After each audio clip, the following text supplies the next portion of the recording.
You say, God doesn't talk to me. Are you listening? You're afraid God isn't listening, but do you talk? You demand laws be put in place for drunk drivers, murderers, and rapists. If you abide by those 10 commandments, all laws will be lost. You spend most of your time debating the reality of a higher power, but do you ever question who was the one driving home after happy hour? You find yourself saying, good Lord, oh my God, but do you know what that means? Oh, my God is a good Lord, supplying me with all of my needs. I hear this one a lot.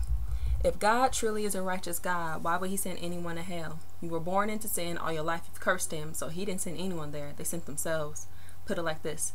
A stranger knocks on your door, spits in your face, kicks you in both of your shins, and calls you the disgrace, pulls out all of your hair, and then flashes you a grin and says, by the way, can I get in? This is not to say God does not forgive, because he will forgive and forgive and forgive just as long as you live. Notice I said live, because the moment you pass determines if your access is granted. So when you are waiting in that line, there should be no twiddling of the thumbs. Your heart shouldn't be in a panic. You knew exactly what you wanted while you walked on this earth. All those times he called out to you, you shouted back no. It's not until he says no back that you understand that word's worth.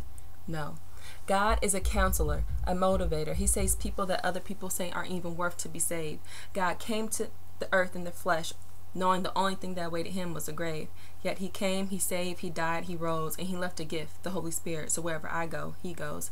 Some of you may say, if she's a believer, then she must be running off track. This might be so, but that destination is only temporary. So trust me when I say God will have me running right back. I'm not perfect. My blemishes are apparent, and I do not embrace my flaws.